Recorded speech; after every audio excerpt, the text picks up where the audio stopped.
الحمد لله نحمده ونستعينه ونستغفره ونؤمن به ونتوكل عليه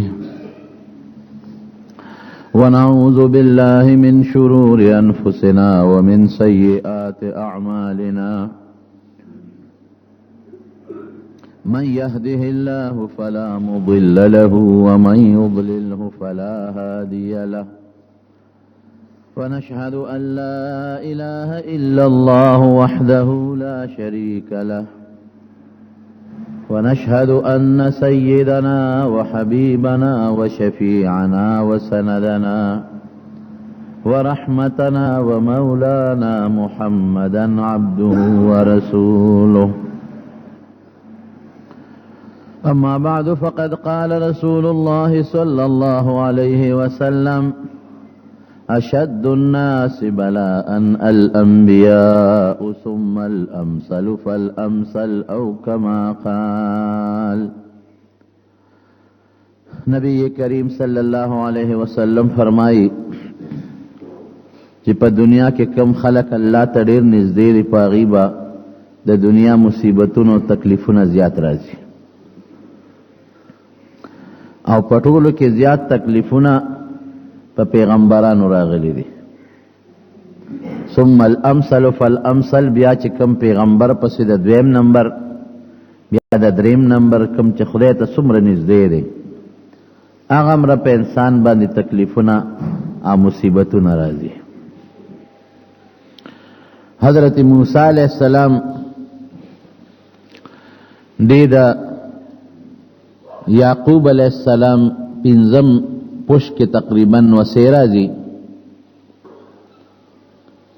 او مصر کې هغه زمانہ کې پیدا شوی دی چې کومه زمانہ کې مشهور فرعون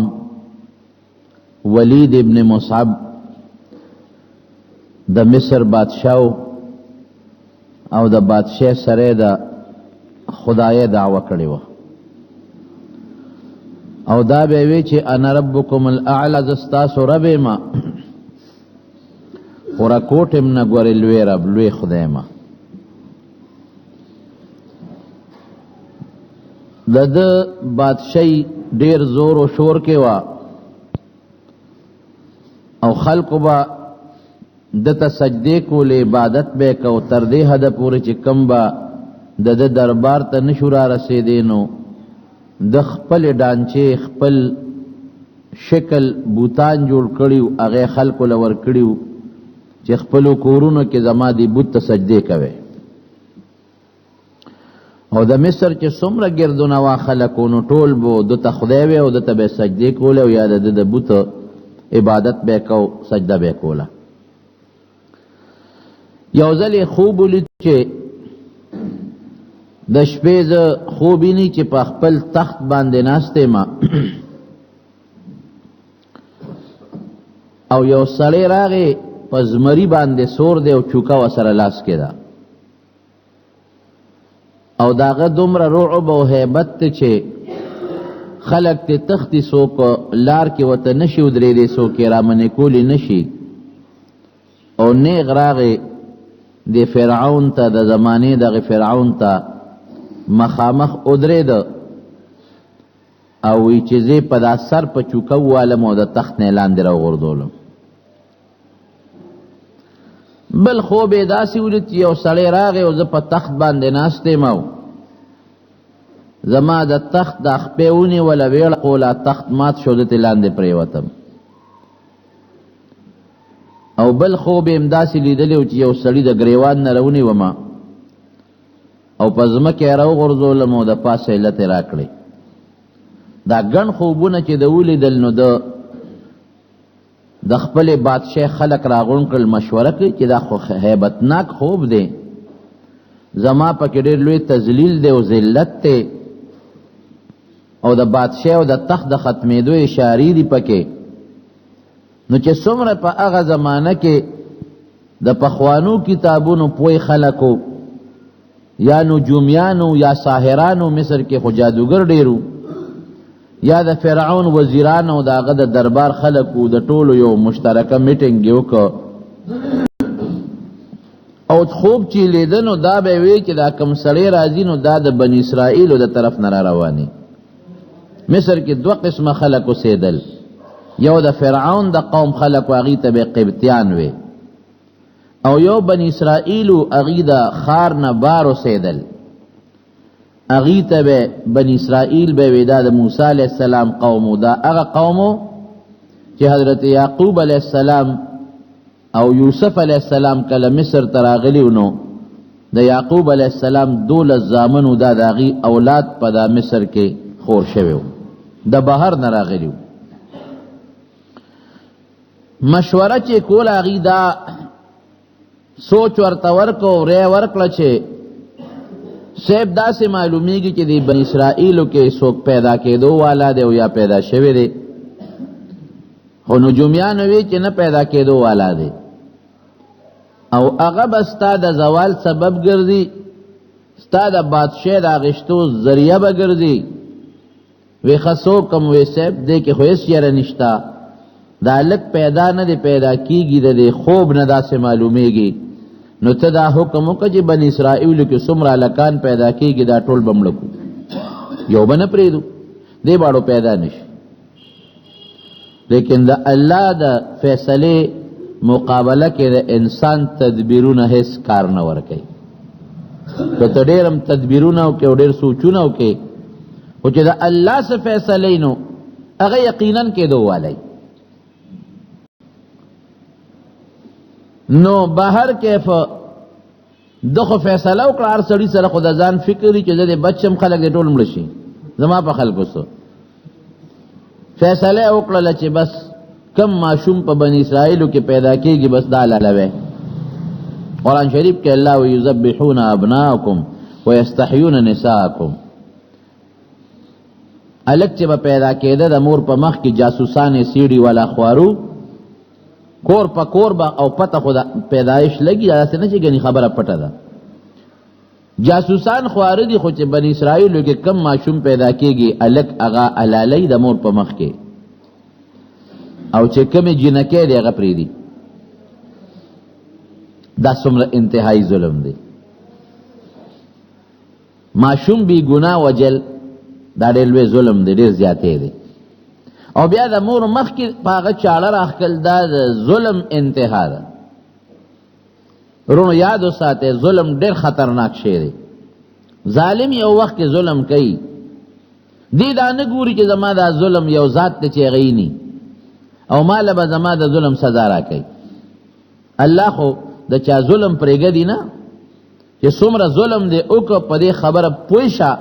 چې دا الله سره لیکلې پراته دي او د دې سزا به درته میلاویږي، که دنیا کې به در کوي خو که نه آخرت خو جده تلی نه دی. ځکه نبی علیہ السلام فرمایي چې کله مظلوم د خولې نه آهو باسي وی دا فوراً د اوریځو د پاسه شي او د الله دربار ته رسېږي، او رب العالمین ته د مظلوم د فریاد نظر بل شي نه رسی. الله ورته وی چې اے مظلوم لانصرنک ولو بعد حین، امداد به دې کوم، خیر دی لږ وخت په پکې وي خو امداد به دې کوم. نو ظلمونه شروع کړل، ماشومان لکان به لالول او جنکۍ به پرېښودې. زمانه تیره شوه نو چې دا چا باندې یو مصیبت راشي او څه وخت تېر شي لږ زوړ شي، د سړي ویاړه لږ غوندې مطمئنې، تازه کې سړی پریشان وي وروسته بیا لږ پریشانی کمیږي. بیا یو ځل د میټینګ راغونډ کړی و او دا سوچ یې کو چې هلکان خو مونږه ډېر زیات حلال کړل، څه به کوو؟ چا وی صاحب دا خو که داسې د هلکان مونږ حلالو نو دا بني اسرائیل خو زمونږ خدمتونه کوي، زمونږ پټو کې دوی خدمت کوي، زمونږ لختي دوی صفا کوي، زمونږ ټټۍ دوی صفا کوي، زمونږ په کور کې غلامۍ ژوند دوی تېروي. نو دا به بیا سبا دا خدمتونه مونږ په چا کوو؟ واقعي دا خو دا نوې کول وجلې کېږي او زاړه مري، په چا به خدمت کوو؟ نو ګوره قمقل سړي چې که نه د هغه عقل او سوچ نه وی داسې کوی یو کال دا ماشومان وجنه بل کال یې مه وجنه. اوس بېوقوف بچیه چې دا په کم کال یې نه وجنې که دی که هغه هلک پیدا شي. قدرت الهي هم داسې کول چې کم کال وي مه وجنې، هغې کې د موسی علیه السلام یو ورور حضرت هارون علیه السلام وی پیدا شو، او چې په کم کال وجنې هغه کال بیا د موسی علیه السلام د پیدا کېدو دی. الله ښیي یعنی الله دې په بل کال کې پیدا کولې شو، د بنی اسرائیل نه علاوه بل ځای کې پیدا کولې شو. دې فرعون ته به دا خوب اډو نه خو دا کار الله کړو، لیکن دې کې الله د ظلم ښکارا کوي چې درېګه چې خلکو تم پتو لګي چې فرعون ډیر ظالم او بنی اسرائیل تم پتو لګي چې موږ سره ډیر ظلم شوی دی او د موسی علی السلام د برکت نه مونږه الله د ظلم نه خلاص کړیو، مونږ یې آزاد کړیو. دا الله هر کار کې حکمت دی. دې چې کله پیدا کېده قرآن شریف کې الله فرمایي مونږ د مور ته الهام وکړو، د مور ته اطلاع ورکړه، واوحینا الی ام موسی،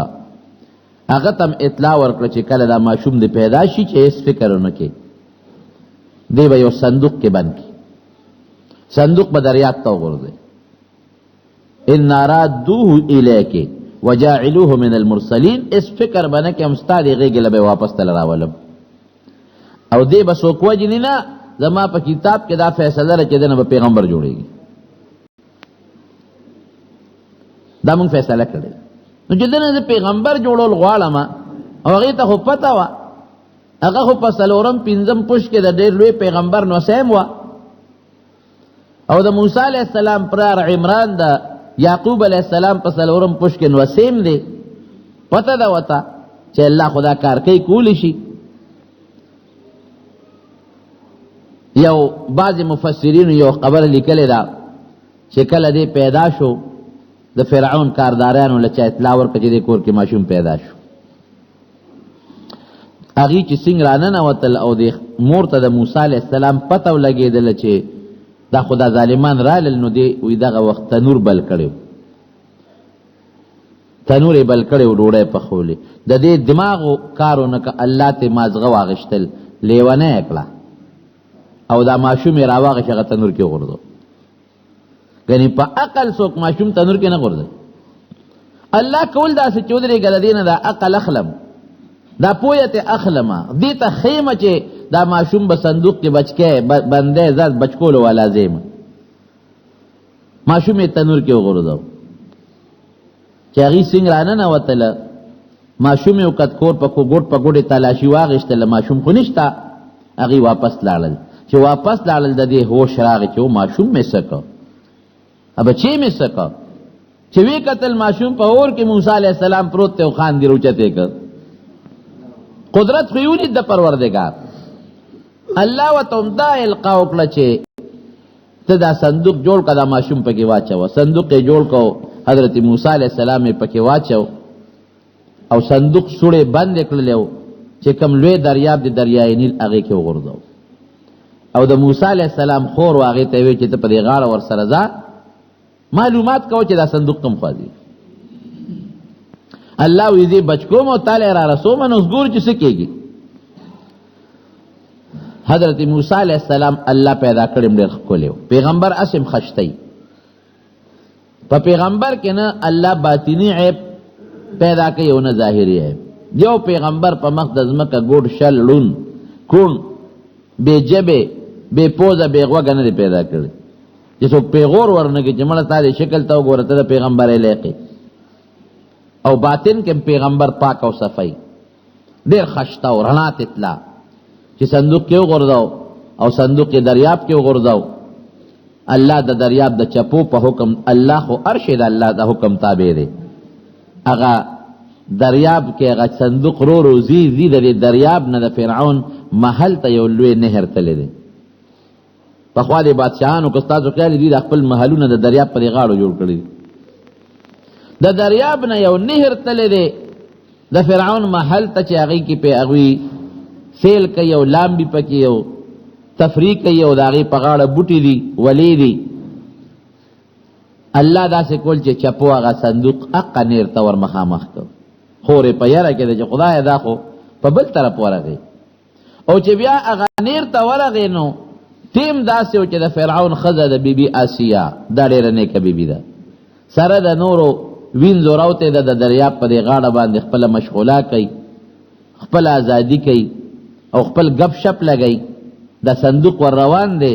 الله داسې وکړه چې د هغې مخې ته یو اونه په دې نیر کې راښکته وه، د هغه اونې څانګې سره صندوق ونښته، د هغې مخکې ونښته. یو جنۍ وایي هغه د فرعون خدای ته آسیه ته چې دا صندوق دلته ون خد صندوق کیسه دی وتر اوچت کدي کیسه دی صندوق څه کوي چې هغه ورلو هغه صندوق له ګوت یوړې ځکه بعض علما وایي چې موسی مو او بوته وي په عبرانه کې او ساونه ته وي د اونه او د ابو په مینس کې دی روچت شو ځکه ورته موسی نوم کې خو یو قول دی چې صندوق روچت کوي جید صاحب دا خو درون دی وتر اوچت کا چې څنګه روچت کو د صندوق نه سر کولاو کو حضرت موسی علیہ السلام ماشوم پکې پروت دی او داسې خشتخ کوله ماشوم چې فورا د فرعون د خزه الله تعالی ور سره غیر اختیاري مینه پیدا کړه قرآن شریف کې الله وایي چې موږ وسره داغي مینه پیدا کړه دا ګور زړونه خدای الله په اختیار کې دي ګنه القلوب بین یدی الرحمن زړونه د الله په لاس کې دي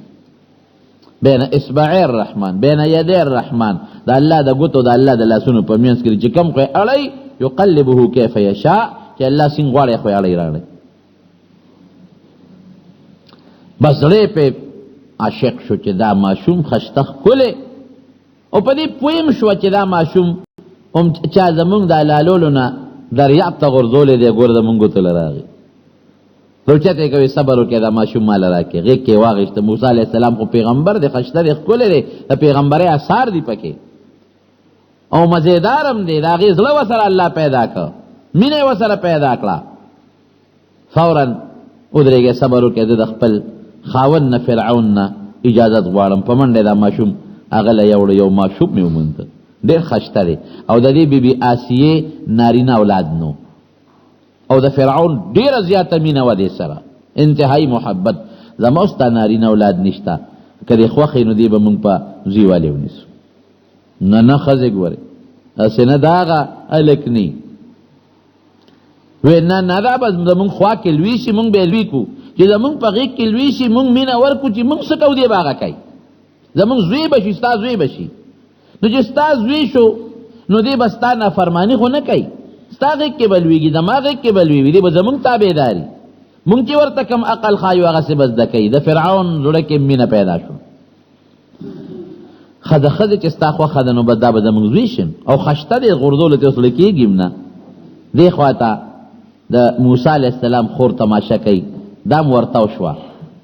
چې ورګه د مارور خو دوی د دشمن لاس دلار یا خدایا مون خو دوی نه پټاو دریاب تم غردو دا خو دوی ګوتل لار چې دی او پسنه اخره کې سلو به بکای چې پتاو لګي چې ماشوم سره غردي مینه پیدا شو الوی سوکرا ولکه دی ماشوم لپې ورکی د خوشاله نه یوم راضی بلم راضی چیرې دا ماشوم له بسوب په ورکی د کپي والا ته خو بام ډېر لوی نام ملاويږي حضرت موسی علیہ السلام د چا پین اخلي هغه کوشش کوي پین اخلي د موسی علیہ السلام دا خور وته وي یره یو کورنه د تنخم هل ادلکم علی اهل بیت یو کورنه د تنخم چې اغیبه د یکفلونه تربیته کی او دا غي خزو داسې پیری داغه کورنه چې هر ماشوم هغه په قبلای نو دا په دې علاقو کې بعض دیان خزې وي لکه اوسم کې د چا ماشوم کېږي بعض خزې وي خدمت کوي نو بعض به د پي ورکول والا خزې وي د فرعون کور والا هم دا سوچو کې بیا سي کې دا بسوک خزه بي وي خدا سيو کا تراولا مونږ وګورو خورې په منډلاړو مور ته وی چې هغه دغه څه واقع شو هغه ماشوم خو د فرعون کور ته لاړ هغه خو په زویواله ونیو تراشه ماشوم لا د چا پین اخلي دا هغه خو بیا بچو هغه لکه صدمه و د خپل بچي به مو وینم ځکه خدای پاک خو ما سره وعده کړی دا چې ان رادوه الیک استاغه ګل راولم لکه جمال جوړ راولي چې دې څنګه موسی علیہ السلام روچت ک خو چې لاول ورننه وطنو الله وتعالى کې الهام کوي چې اسنه دی په ګمانونو کې چې دې زوی دی نو دام چې ورننه وتا نه دا خو ډېر لري زیاده دلته خو خدمت لنه راځم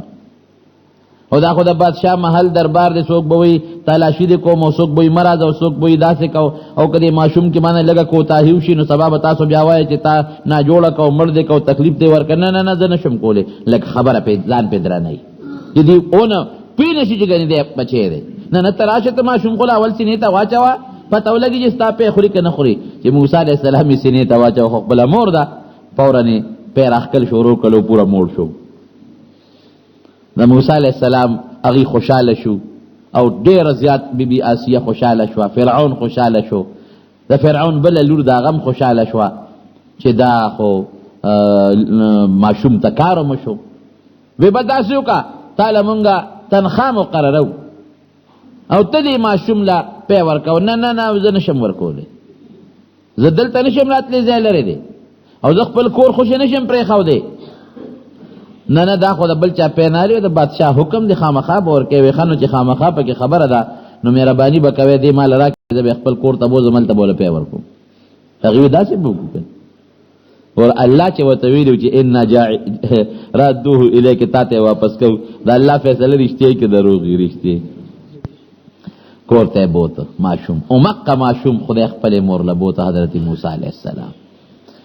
او مور ولا خپل پی ورکړي او دې طرف نه ولا تنخواه مقرر شوه. او د تنخواه نه علاوه صاحب دون عزت یې کېږي د دې ښځې ټول خلک وایي چې دا خو هغه ښځه چې د فرعون بچې پالي. او الله پکې دا حکمت و چې مور ته واپس شي او د یو کافر ښځې پی د موسی علیه السلام خولې ته لاړ نه شي، د بل چا پی نه اخېستل. دی خو پیغمبر جوړېږي، دی به د کافرې ښځې د فرعون د قوم د یو کافرې ښځې پی بس کی، نه د خپلې مور پی بس کی. تنخواه مقرر شو. صیبه بیبي آسیه کله کله راځي دا ماشوم ویني نو په یو جلوس کې راځي او خلک هم ډېر لوی استقبال کې ولاړي. او د موسی علیه السلام د برکت نه د بني اسرائیلو قدر هم شروع شو. فرعون اعلان وکړ بس نور ماشومان مه وژنئ، ځکه دې قوم الګ زما بچې شو. او پوه شو که نه چې د دې قوم دی، ځکه خو هم د دې به غورځولي چا کن بل چا خو نه دی غورځولي، مونږ خو د دې ماشومان حلالو. پام کوئ بس مه وژنئ ماشومان نور را مه حلالوئ. او صاحبه خلک به هم تل خپل نمبر خلک جوړی که نه. د ماشوم د موسی علیه السلام له چا کمبل وړو، چا جامې وړو، چا مور له جامې وړو چې ګورې صاحب اسیې ته وایه چې دغسې پلانکي دا تحفه راوړې ده، پلانکي تحفه راوړې ده. الله مهربانه بادشاه. عسى ان تکرهوا شیئا وهو خیر لکم. الله وی تاسو به یو شی بد ګڼئ بس تاسو دپاره بهتر. ان مع العسر یسرا، ان مع العسر یسرا، د هر تکلیف او سختۍ سره ډبل اسانتیا الله وی زه ورکوم. بهر کیفو ماشوم لویږي چې کله ماشومه د پیو نه پرېکړی شو دی وی اوس موږ خپل ماشوم راکړه. ماشوم یې ورکړه. یو ځل فرعون سره په غېږ کې موسی علیه السلام ناست دی، فرعون هم غټه ګیره وه. دا ګیره بعضې علاقو کې رواج دی، لکه پټکې بعضې علاقو کې رواجي خامخا خلک پسې د ګیرې نه پټکې وي غټ غټ. دارنګې بعضې علاقو کې د ګیرې هم رواج نو هغه غټه ګیره و. موسی علیه السلام لاس د ګیرې ته واچو داسې لاندې راخ کړه، یو چکې وله ورکړه. فرعون زر یاسیې ته وایي یاسیې ما درته نه وې دا هماغه هلک معلومېږي، دا د اوس نه پکې جذبه شته د ګیرې نه ونیوم لاندې راخ کړم. او فرعون په لوی مجلس کې ناستو، ټول خپل وزیران او خلک ورسره ناست. زما خو یې غټه بېعزتي وکړه، ورشه جلاد راولئ چې دا ماشوم حلال کړو. ښځې ورته وایي دا ماشوم څه پوهېږي، تا څه پېژني او ستا ګیره څه پېژني. ماشوم خو هر چا ته لاس اچوي، خپلې مور نه مخ رانیسي، دی به نه حلالۍ. نه نه دا هغه ماشوم معلومېږي. بعضې خلک هم داسې چې د بني اسرائیل دشمنانو هغې موله پړه کې وسوسې واچو چې دا همغه دی که نه ګوره لاس یې در واچو او ګیرې نه ونیو لاندې راخ کې. فیصله یې په دې وکړه چې ښه دا ماشوم په ناپوهتیا کړي دي که په پوهه یې کړي دي. دته به اور کېږي، یو خوا ورته لالونه کېږي. که چېرته دې لالونو نه ورغي بیا ماشوم پوه دی، هوښیار دی، د هوښیارتوب نه زما ګیره نیولې ده. او که اور له یې ګوتې یوړې نو بیا خو ناپوهه دی، زما ګیرې په ناپوهتیا نیولې ده، بیا به معافي. اور یې م کېښودو، لالونه یې م ورته کېښود. هلته بیبي آسیه الله ته ژاړي چې خدایه خیر دی که لاس یې وسوځي خو چې لال له ګوتې یو نسي مرګ نه بچ شي. موسی علیه السلام یې چې ورته کېنو په خلپوسو لال له روان دی. جبریل علیه السلام وله دا لاس دی بل طرف تک اور طرف تک. ځکه اوس پکې د لاس ته سوځېدو د مرګ دوه خبرې دي. مرګ نه بچ شي لاس کو سوځي خیر دی. هغه زرې هغه دغه له ګوتې یوړی هغه سرې سکروټ کې له فورا خولې له راوړي چغې کړې. بیبي آسیې زر نمبر یې جوړې شو که ما نه وایي چې ناپوهه دی. که دا پوهه او په پوهه ستا ګیره راښکنه اوس په لال له ګوتې یوړ، ګوره اور له یې ګوتې یوړې. ښه دا واقعي چې دا ناپوهه دی. چې لویږي مور یې م راځي او چې د موسی علیه السلام مفسرین لیکي مور کله درازي د فرعون دربار ته، ځکه چې اوس خو د دې فرعون بچې ظاهر کې خودي ورته بچې وې، هغه یې لوی که د هغې به ډېر لوی قدر و، ډېر لوی عزت به و. او کله کله براتلا چې د خپل ماشوم په مې ورګي دا وګورم لویږي ورو خلک هم قدر کوي عزت کوي بار چوزي نوکران ور سره منډي وای دیم کله د موسی علی السلام د مور کور د خار نه بارو کله زما خپل داعی مور له چپه را کړی دغه ملاقات لازم نوکران به سمخ کې غلي دل څه به رستو ځکه فرعون زوی دی ظاهر کې خدا سیوا او چې واپس براته لوی قدر او عزت قرآن شریف کې الله وی چې کله لما بلغا شده ځوانه تو رسید نو طاقت خود کې زیات خدای پاک عجیب حسن ورکړي عجیب جسم ورکړي او بیا پیغمبر کړي لوی طاقت نو پیغمبر خو لادي وخت نه دی خو د پیغمبر نه خو پکشته کنه پیغمبر جوړېدو والا دی یو ځل نمور د کور را روان دی او داسې ټیم دی چې هغه څنګه د قرآن شریف کې ودخل فی المدینه علی حین غفلة من الناس داسې ټیم دی چې خلک پکې وده دي عموما د غرمې وخت کې خلک ودي څوک نه یا ماسخوتن ډېر روان دی فوجد فیها رجلین دو کسان ولیدل یقتتلان دواړه یو بل سره په جګړه دي هذا من شیعته وهذا من عدوه یو د دغه قوم نو او بل د دشمن د فرعون د قوم نو په جګړه دي نو فاستغاثه الذي من شیعته چې د قوم کم کسو هغه وت आवाज وکړ اے موسی راشه دا سړی په ما ظلم کوي د فرعون د قوم سړی را باندې ظلم کوي هغه سړی د فرعون باورچیو هغه له به ډوډۍ پخولا خوراک به پخاو هغه خشاک راوړو نو دی بنی اسرائیلی ته وی د موسی علی السلام دی قومي ته چې دا خشاک کې اوس هغه وسره نه وړو هغه واه په زور به در باندې وړم ستا پلار به موړي په جګړه دی موسی علی السلام ورغه د فرعون باورچی ته وی چې لکه ظلم مکو چې نوړي نو پخپل یو سکنه ها ته په کلاسه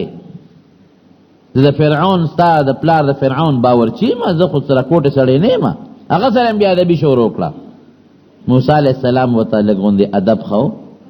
چې لکه داسې مکو ته وګوره ظلم هم کې زیاتیم کې ادر ته جاری فریاد کې ته په زور په ګېړې وړي او زه درته وایم چې ظلم مکو زیاتې مکو نو ما تم را نیغ شوې موسی علیہ السلام یو څوک ور برابر فوکذه یو څوک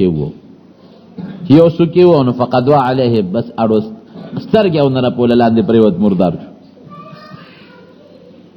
مکمل مړ شو چې مړ شو خدایا هذا من عمل الشیطان انه مضل غوی مبین دا سو شو دا خو د شیطانی جذبه غصه را کراله اگر چې سړی کافر دی حربی دی د ادب ورکو د مر پنیت نه وو ظالم او ظلم یې کو خوشي ور برابر شو خو څوک شته نه څوک په پی نه شو موسی علیہ السلام خلال واپس د فرعون دربار ته د کې اطلاع راځي چې دغه یو کس چا وجلې د فرعون باورچی چا وجلې پولیس یې خوارک المعلوماتو کې دا چې چا وجلې نو د مونږه سزا به ورکو موسی علیہ السلام سار لبیا داسې باروته دی اندازه اخلي چې نه ما دا سړی یاد نکي اوس هغه سړی بل طرف جګړه دی اپرون چې کوم قرآن شریف کې الله وایي بل چا سره په جګړه دی چې بل سره په جګړه دی نو موسی علیہ السلام ته आवाज کوي راشه وې دنه اخلاص کا موسی علیہ السلام ته ظالمت انک لغوی مبین ته قدر خطرناک سړی ښکاری کله یو سره جګړه کې کله بل سره جګړه کې رواني هټول پتا کې دي اوس موسی علیہ السلام ورغه چې دل ادب ورکی وای نه خو دل ادب ورکاو چې ګور راځي مکو جګړه کې اپوي شو هغه چې پرون خو یو بیغمه کړی دي اوس کومال را ورسید نو خود مال یو سکرا کاغه پستر غوار سلی دي خدا خو نن بس زما قیامت ته بس بیغمه کېږي اتريد ان تكون جبارا في الارض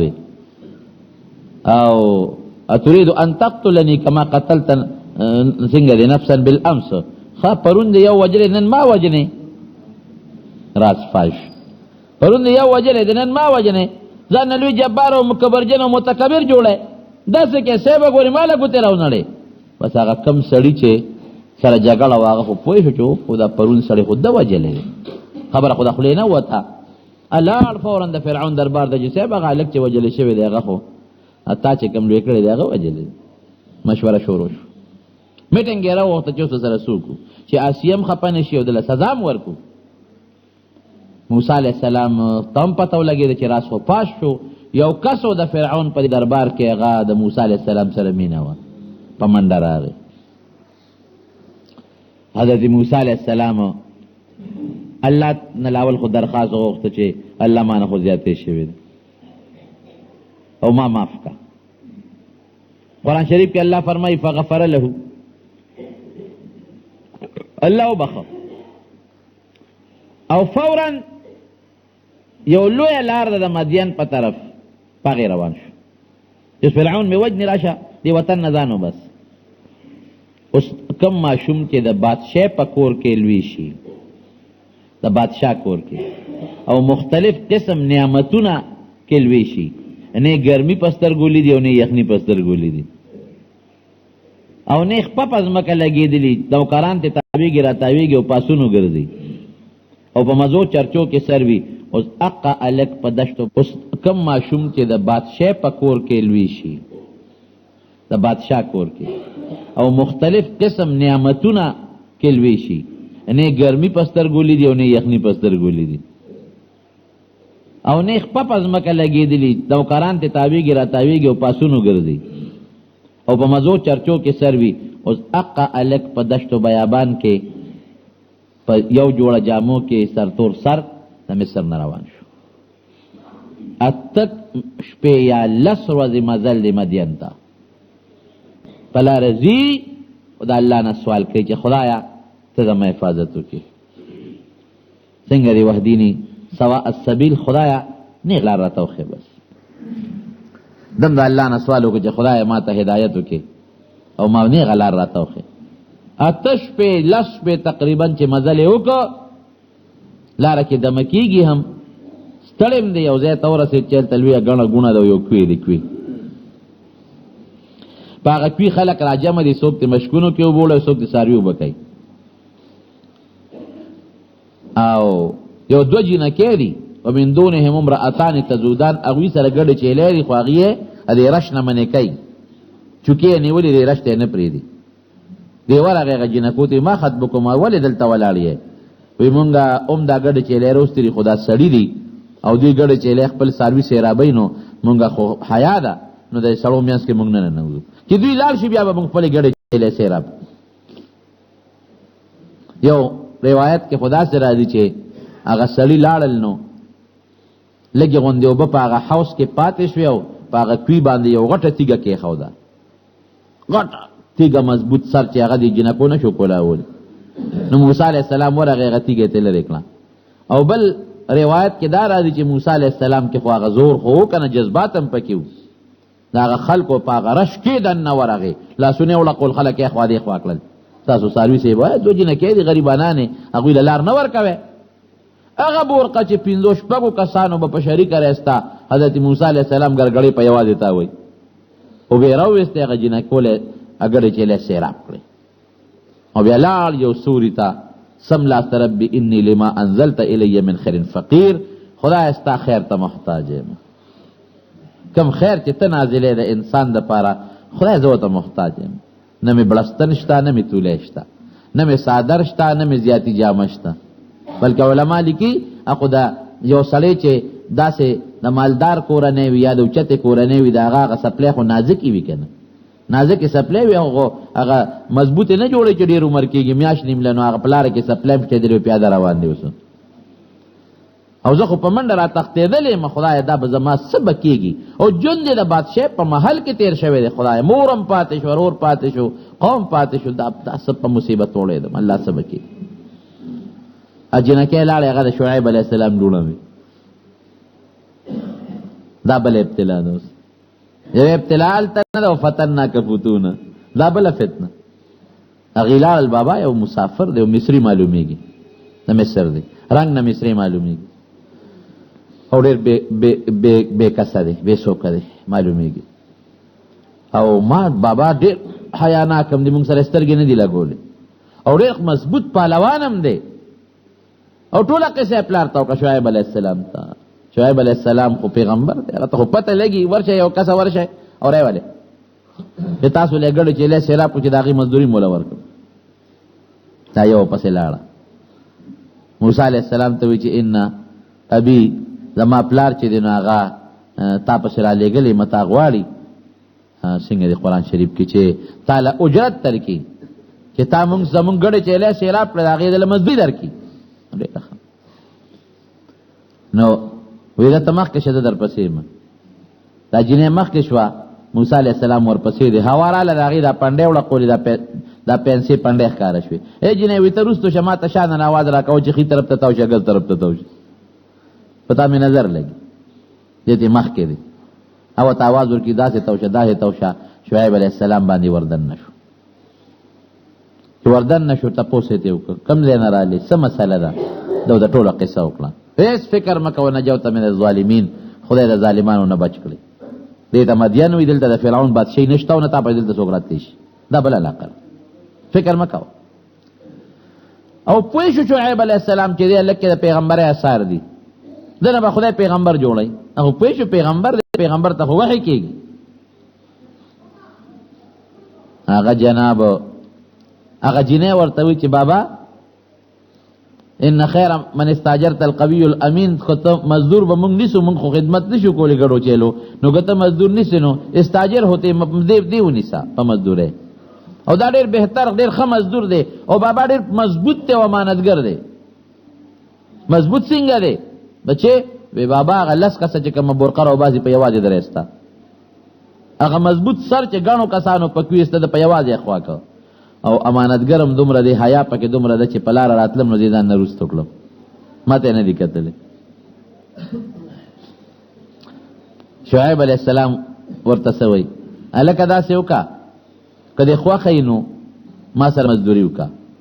او مزدورۍ بدل به څه در کوم تنخوا به دې سي تنخوا به دې دی که اته کاله دې زما خدمت وکړه مزدوري دې وکړه نو زما دې دوه وروڼو کې یو به په نکاح دله درکړم او که لس کاله دې وکړه نو ډېر به ښي تپوس یې ته وکړه عمر دې څونه دی څه کم څه خو شاید 10 کاله عمر یې دغې وخت کې هغه ته پته و چې په 40 کاله پیغمبري میلاویږي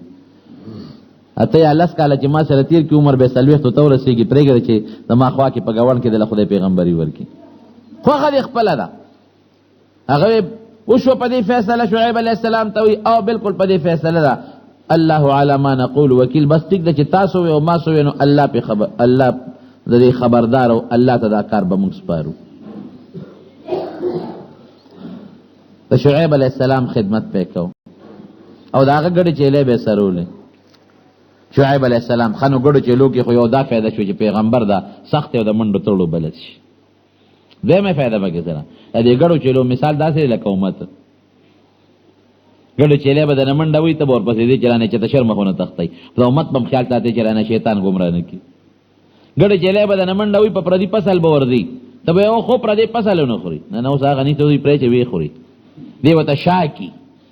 که پردي فصل والا راغی لکه چیرې ښه ده ما خو خیال نو نه نه اصل مسلمان چې دی به د پردي فصل خیال ساتي چې ګډه چیلې په پردي فصل ورنشي نو ته به هم د خپل امت خیال ساتي چې دی رانه ګمراهیت او ګناه ته لاړ نشي او د ګډو چیلو به د نور خیال ساتي چې نور رانه خراب نه کړي باران یې خراب نه کړي غلی رانه غلا نه کړي داسې پوره د امت نګراني وکړي پیغمبري ډېر ګران کار دی لوی منصب او لوی عزت ته خو کار ګران دی نو ګډه چیلې پې وسرولې او ځان سره اوسو چې د پیغمبرۍ طریقې او چلم زده کړي څوک 8 کاله یادوي او څوک 10 کاله یادوي چې هغه موده پوره شوه نو حضرت شعیب علیه السلام ورته هغه خپله لور په نکاح کړه د وعدې مطابق او ده بیا خواهش ظاهر کړه چې زما خو 18 کاله وشو د فرعون نه به زما خبره ممکن ده یېرئ مور مې یاده شوې ده رور مې یاد ده خور مې یاده ده شعیب علیه السلام تسخر ته وایي که اجازت راکړې نو زه به لاړ شم د مور ملاقات له ډېره ښه لاړ شه ګډې چیلې هم وله ورکړې ښځه یې ورته حواله کړه او پیسې هم وله ورکړې خصوصا هغه امسا چې شعیب علیه السلام سره پرته وه د پیغمبرانو نه نسبا دله را رسېدلې وه علما لیکي وي دا هغه امسا وه چې آدم علیه السلام د جنت نه 10 څیزونه روړ یو پکې د امسا وه هغه یې ورته حواله کړه او داسې په اثار یې هم نه راواله کړې مفسرین لیکي وي دننه کوټې ته ورشه تا ګډې چیلې بوځې نو یو کونټۍ پرته د هغه راواله دی ورغې دا کونټۍ راواغېسته وی نه نه دا کې ده بله راواله هلته بله پرته ده دا زما ده بله راواله وی چې دی به ورته هغې کې ګڼې کونټۍ پرتې وي هم دا به یې ګوتلو راتله چې بیا به یې راوړو تا ته نه چې دا کېده بله پرته ده بله راواله وی دا خو ما صاحب کېښوده بله مې راواغېشته نه وي همغه دې راواغېشته چې هغې کېښوده بله یې راواغېسته چې لاړو مقه ده دا وایي دا بس هم ستا نصیب دی پکې ورته پته وه که نه چې دا کونټۍ خو کونټۍ ده علما لیکي دا هغه امسا وه چې پشتن نسبن د شعیب علیه السلام لاس ته را رسېدلې وه او دا هغه وه چې حضرت آدم علیه السلام ځان سره کوم لس څیزونه د جنت نه راوړو یو پکې د امسا وه ایم وله ورکړه لورې م ورته په نکاح کړه ګډې چیلې م وله ورکړې را روان دي یو مقدس ځای دی وادي سینا هلته چې راورسېدل نو د بیبي یې د ماشومانو د ولادت تکلیف شروع شو اولاد یې کېده دغه وخت کې انسان ته د ګرموالي د اور ضرورتي او د دویم زنانه ضرورتي حضرت موسی علیہ السلام چوکت یو ځای کې اور ولید رڼا وه بیبي ته وایي ته دلته کښېنه انی آنست نارا ما اور ولیده لعلی آتیک بقبس زه یو شغله درته راوړم ورځم یو شغله به راوړم اور به درته بل کم ګورم اور سره به خامخا څوک وي نو څوک زنانه که وي نو تاله به راولم ستا خدمت به م وکړي ډېره ښه ده بیبي ورته ویې خو د علاقه کې بلده وه وی داسې وکړه چې ځان سره د امسا واله شپه ده توره تیاره ده باران هم وریږي نرې نرې سیلی او هوام ده دا امسا ځان سره واخله او دا پڼې دې م په خپو کاسې نه چې ته مار یا لړم څه شی دله ټک در نه کړي او امسام واله چې ته څه حیوان میوان دله نقصان در نه کړي نو ورشي چې هغه اور له ورغې یو دغې راواغېسته څه ورته وي دا اور کې شوړه یې راواغېسته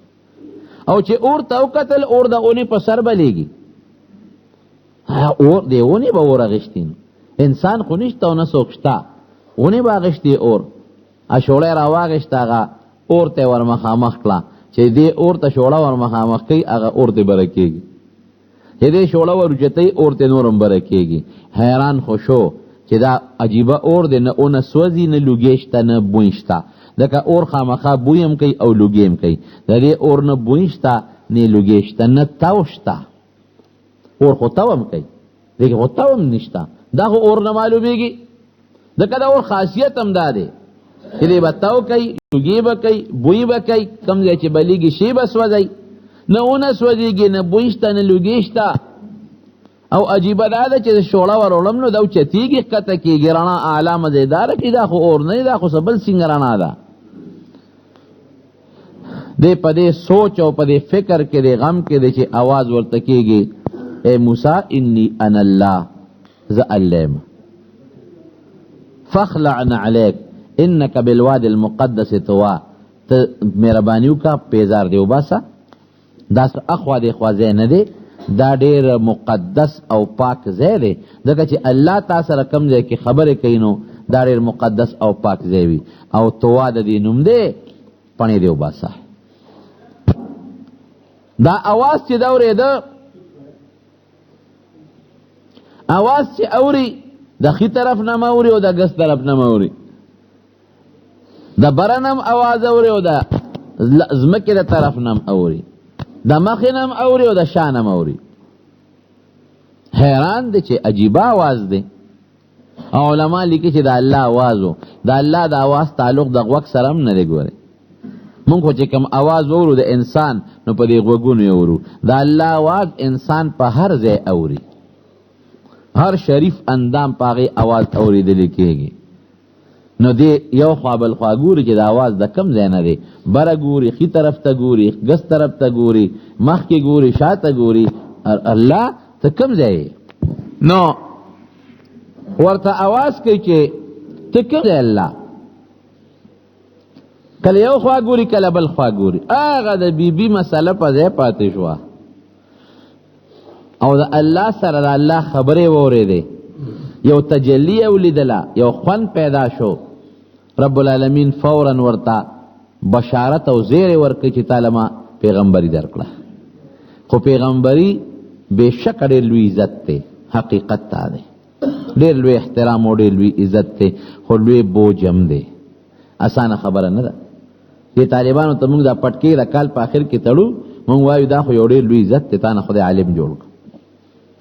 او دا پټکې د مشرۍ نښه ده که څوک پوهېږي د عالم په قدر او په عزت لکه د پیغمبر او د خدای د علم ته وارث شو د هغې عالم جوړ شو ډېره لویه خبره ده خو ګورې عزت هم دی خو ډېر لوی بار هم دی په سر د لوی بوج کېښودلی شو اوس به دا دین بل ته رسول هم غواړي نو پیغمبري خو لوی عزت او لوی شرافت دی خو لوی بار هم دی داسې بار دی چې فوراً ورته وایي اذهب الى فرعون انه طغى لوی دشمن دی فرعون سرکشه زلال شو او هغه ته اوس دین ورسوه اپوی کا او دا خو اسانه خبره نه ده بادشاه له به څوک ځي وررسېږي به څنګه او هغه ته به دا خبره څنګه کېږي د ده ژبه کې لږ غوندې لکنت هم خبرې به صفا نه شوې کولی صاحب ژبه کې مې لکنت دی او چې په سړي باندې د ژبه کې لکنت او په ده باندې لږ هیبت راشي د ژباړو کار نه کوي سړی مې هم د هغوی د قوم وجلی دی هغه دشمني هم راپورې ده خدا یو کار وکړه الله او د الله کار کې خو انکار نشته او نه کولی شي داسې وکړه چې د ما رور دی هارون ملګری مې دوه به یو په یو بل به ډاډ یو که زه خبره کې انخطېدم زما خبره به هغه کوي بس ورځو به نو خو الله ورته وایي چې دا خبره به دې ومنله ستا رور هارون مې هم پیغمبر که هغه ته اطلاع ورکومه هغه د ښار نه بار استقبال هم وکړي پیغمبر مې هم که او یریږه تا له داسې طاقت در کوم چې فرعون څه کوي چې د هغه نه مضبوط بادشاهان هم تا ته لارې به در کوي حقیقت تیرونو عزت د چا په اختیار کې دی او طاقت د چا په اختیار کې دی یو غواړي تعز من تشاء و تذل من تشاء څوک ذلیله کي او څوک عزتمن کي داسې وکړه چې د امسا دې وغورځوه چې امسا یې وغورځوله هغې نه یو لویه اجدها خامار جوړ شو دې درسته شو ویم لا تخف مه یریږه سنعیدها سیرتها الاولى ګوتې یو سو همغسې امسا به ته جوړه شي چې ګوتې یوړې بیا ته همغه امسا جوړه شو وایي زه دا خو دې مضبوط او لاس دې په ګریوان کې ومنډه چې لاس یې ګریوان کې ومنډه وي بار راوباسه چې راویې ویسته داسې شغلې رڼاګانې ترې ختې چې لکه د سپومې او د انور غوندې به شغلې او رڼاګانې کولې واضمم یدک الی جناحک تخرج بیضاء لاس ومنډه راوباسه تک سپین بخیږي من غیر سوء آیة اخرى سه برګي مرض به پینی او نه سره بیماره بی دا به دویمه نښه شي زه اوس فرعون لزا تا خوا دې خوا کوي داسې شی مې دله درکړه چې کونټۍ غورځوه دې ټیزونه باچوي منډې به وایي غږ هم درته نشي کولی لاس ګریوان کې منډه شغلې به کوي د په سترګو به د هغې اثر کېږي پړک کې به د هغې روغچایي اثر کېږي که او دې نه مني خو یریږي به راغې را روان شو رور هارون علیه السلام لار کې استقبال وکړه او د الله حکم و نیغ په نیغه فرعون دربار ته ورلل لاول خو درباریانو نه پرېښوده خو بیا یې پرېښوده او بادشاه ته فرعون ته ور ورسېد خپل تعارف ورسره کوي صاحب زه دې وپېژندم نه ما خو نه پېژندلې زه هغه هلک یم چې هغه تا سره ماشوم لوی شوی ما او بیا لاړم مال الله پیغمبري راکړه او بذات الله ما ته حکم وکړه چې د فرعون ته ورشو دین ورته ورسوه سپېرله پکارو چې د الله را لېږلی شوی پیغمبر د ده په نوم قدر یې کړی وي چې اوهو زم دومره شوم چې زما متعلق الله تا ته حکم کړی چې دله ورشه ما کې جرم دی ما کې لویي ده او الله هغه محسوس کړې ده بادشاه ته لته ورکړې وې او د الله خبرې منلې وې نو لوی نیکنامي او نوم به شوی وې د دنیا کې هم د الله په نوم هم هسه وایي ورته سپېره او ته وایي ښه درې خبرې واوره یو خبره خدا ده چې ته مونږ ماشوم لوی کړې رکوټ هم لوی کړې اوس راځې مونږ ته نصیحتونه کې دویم دا دی چې ته خو مجرم یې اوس جیل کې راچو تا به خو زمونږ سړی دی وجلی دی خره خدای په اسانه ګوتو له راوست دی اوس به تخت دی کم خوا او درې مقصد دی سړي په مقصد ملاول پوه کا هوښیار دی فرعون دا بادشاهي ګورې په مقلتوب هم نه کېږي هوښیار دی مقصد دی څه دی وی مقصد خو مې دا دی چې زما یو الله دی یو رب شریک غلی نشته ته ځان ته خدای وې که فرعون به وي انا ربکم الاعلی زما نه لوی خدای بل نشته وی ستاسو لوی رب زیمه ته ځان ته خدای وې درو دا غلطه خبره ستا نه مخکې دا دنیا چا چلوله ستاره بادشاہ نه اخوره دنیا څوک چلی او تعالی دا جون چا درکړی او دا رزق څوک درکوي او دا خوب دله څوک راولي او دا ویښه دله څوک راولي ډوډۍ دله څوک درکوي دا لاس پې دله څوک لقوي داسې مه کوه سرزوري مه کوه الله یو امنه زه د الله رسول یم ما په حیث د رسول په حیثیت د یو پیغمبر او د استازي ومنه باقي که ته دا خبره کوې چې سړی وجلی دی نو ما په قصد نه دی وجلی ما خو هغه ته نصیحت کو په نصیحت نه پوهېده بیا مې ورته ادب خو یو سوک مې ورکه ور برابر شو سوک خو څوک نه مري نو ما خو سوک ورکړی دی او درېیم دا که تا زه ماشوم لوی کړی ما نو بېشک ښه دې کړي دي دا د الله فیصله وه د الله خوښه وه تا د مور د کوره نه یم روستی جادوګر چې کوم قابل جادوګرانو د مصر هغې راغونډ کړل چاته چې د اجت شي نو هغه هم بیا نخرې پېخرې کوي صاحب دا خو وړه خبره ده دې بدله مونږ داسې پړ کړو چې غږ به هم نه شي کولی خو مونږ زمونږ به پکې سي وی تاسو چې څه خوښئ در کوم بلکې تاسو به من المقربین مشیران والم د اسمبلی ممبران به والم ما سره نږدې به لوی قدر او ډېر لوی عزت به دله درکم ورځ مقرر شوه دا شورې د مخکې نه مقرر وه جادوګر لګیا دی خپل جادو یې برابر کو نظربندۍ والا نه میلو کې ما لیدلی دي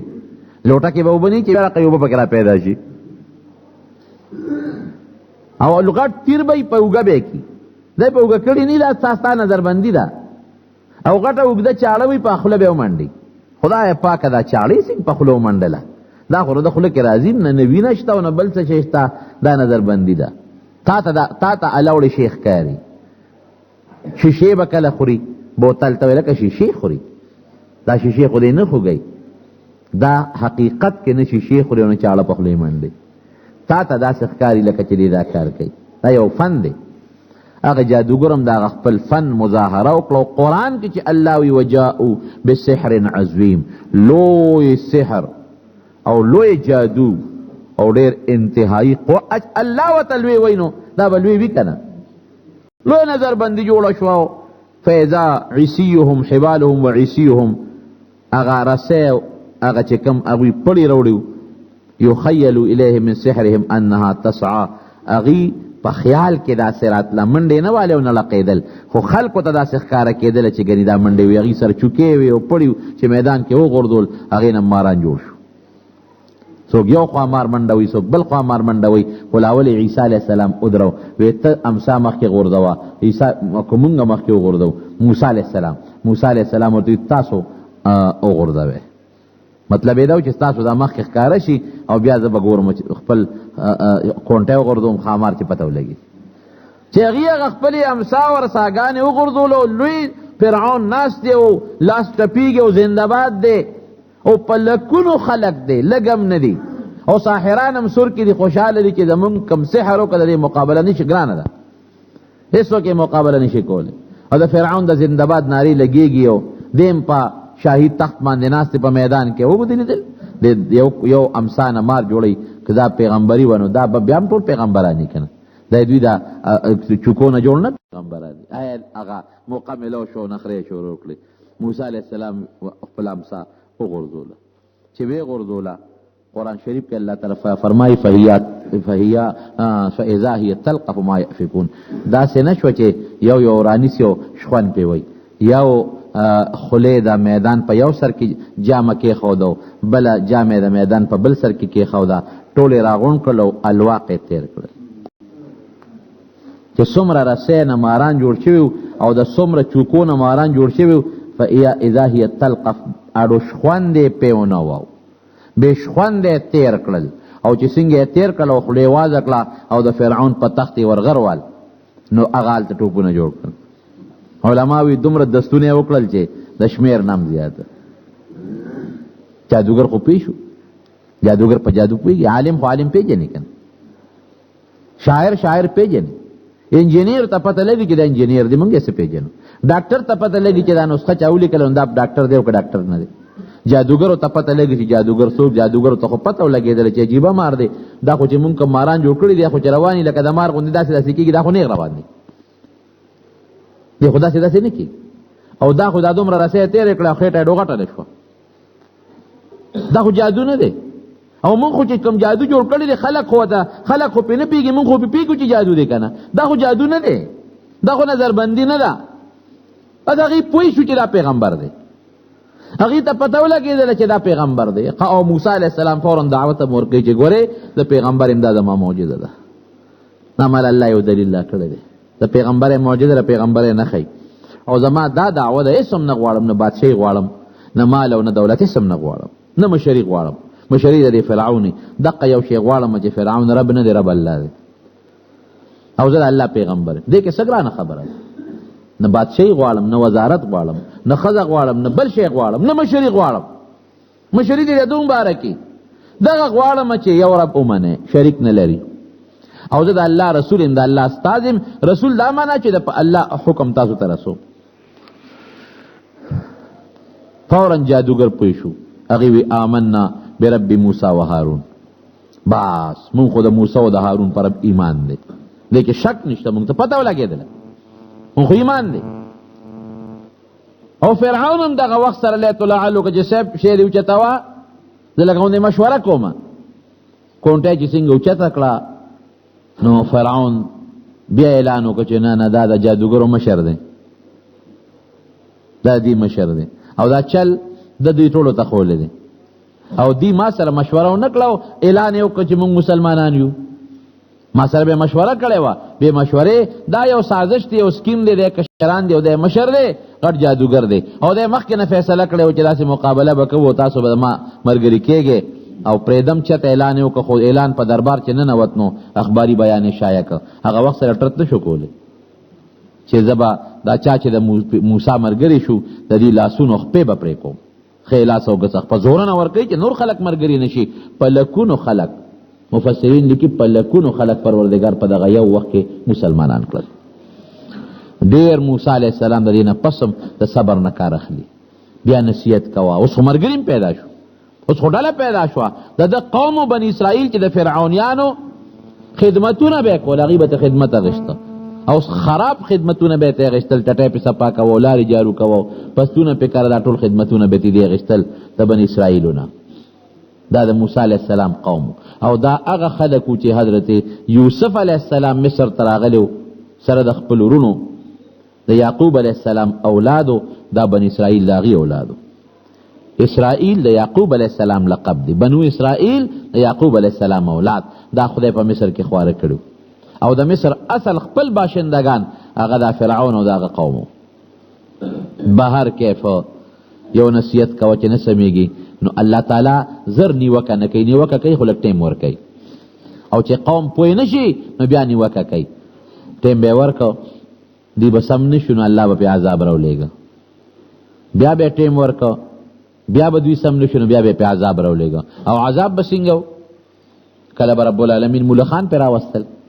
پسونه به یې وله وخوړل. داسې ملخان به و چې ردي فصل، ردي میوې او ردی گیاګانې دا به مکمل ختمې کړې. اوس تاسو ته پته ده ملخان خو تاسو په ګنو راغلي دي که نه، دا د الله عذابونه دي. ښه دی به رالل موسی علیه السلام ته به وایي دا ته سوال وکړه، ځکه تا خیره کړې ده او موږ څه مشوره کوو، سوچ کوو. بیا به موسی علیه السلام الله ته سوال وکړو، هغه عذاب به ختم شو. بل به راغی، بل به څوک، بل به چندخان رالل. دومره به چندخان زیات شو چې کورونه به ترې ډول ډکو، لوښي به ترې ډکو. کم لوښي ته چې به کټوی ته دوی پخلی کوه به چندخانو ډکوه، چې اوبه به اسکلې جام به د چندخانو نه ډکو. او دا به صرف په دې د فرعون په قوم د عذاب و، د موسی علیه السلام قوم بني اسرائیلو باندې بنو دا عجیبه وه. بیا به رالل، درخواست به وکړو. قرآن حکیم کې الله فرمایي ښه چې ته الله ته سوال وکړه چې دا عذاب بند کړي او موږ څه مشوره کوو. موسی علیه السلام موقع ورکول، ورته پته وه خو موقع ورکوي، الله ته به سوال وکړه الله دا عذاب پې بند کړه. بیا چې به سم نشو دیم عذاب به راغی. قرآن شریف کې الله وایي دم وینه، هر شی به د وینې ډکو، کټوی به وینه وه، اوبه به وینې وې کوي، او بني اسرائیلو سره بنو. او عجیبه دا ده دوی به لاړل بني اسرائیلو کې دوستانه تعلقات خو وی تاسو د خپل کې اوبه راکړئ، چې هغې به ورله په جام کې د خپل کې اوبه ورکړې، اجام به دغه بني اسرائیلو ملګري دی له ورکړه. د بني اسرائیلي په لاس کې به اوبه وي چې د دې لاس ته به جام وړي، وینه به شوه. تر دې حده پورې چې یو سړی وی لکه داسې کومه زه په خپل خوله کې اوبه رالم او زه خپلې خولې نه ستا خولې ته درړومه پرېږده ډېره ښه ده هغه په خپل خوله کې د خپل کوی نه اوبه راواغېښتې او چې د خولې نه د هغه فرعوني د قوم سړي ته په خوله کې ور واچولې هلته تې وینه جوړه شوه د الله خدای دې د خپل قهر او غضب نه وسل زما د قسمي چې د الله عذاب او قهر راشي نو اوچو سره لامده به م سوځي د مارونو دا عذابونو باندې کار ونه شو چې کار ونه شو بس موسی علیه السلام مجبور شو بني اسرائیلو ته ویې ځئ چې ځو دې مو نه پرېږدي او نه دي ایمان راوړي بس ځای مونږ به ترې کډه والو زو به ترې به دې پېښه خو دا د الله په حکم مونږ به ترې ځو دې پېښه فرعون مونږ خپل وس وکړه نه مني نه دې مني خدای دې بلا ورپسې کړي مونږ خو به ترې ځو که نه بني اسرائیل ویې ډېره ښه ده موسی علیه السلام قوم و ملګري ته پته وه د شپې ترې روا تښتي ته قوم ته تښتی د دې ظالم نه چې ده نه بچ شو ده نه خلاص شو په دې به دې مونږ پرېږدي ځه مونږ به ځان له خپله مسلماني چلو الله د مشورې نه بغیر پیغمبر کار نه کوي ښځه لارې ورته وښوله په هغه لار چې موسی علیه السلام سره د قوم روان شو خلک ورته وایي ته په غلطه لار لاړې ته خو دریاب دې مخکې وایي ما ته خو الله هم دا لار ښوولې ده فرعون خبر شو چې بني اسرائیل خو لاړل ووتل زموږ دا کار به څوک کوي خدمت د پټو د لارو کوڅو د ټټو صفۍ دا به څوک کوي بس هغه ویې ځئ چې زه فوج ته اډر وکړه چې شابه وځئ فرعون مخکې د فوج ورپسې چې دا بني اسرائیل به راونیسو په لاره کې او موسی علیه السلام په دریاب قومو ته بیا وایي چې ګوره مونږ درته وایي چې لار دې غلطه کړه په دریاب ورلو ما ته خو الله دا خو الله اوس څوکم او داسې وخت و چې د موسی علیه السلام قافلې پسې د فرعون لښکر راورسېد انا لمدرکون اوس پسې کېږي وایي داسې وکړه چې دا کونټۍ خو تعالی ما د کمال شی درکړی دی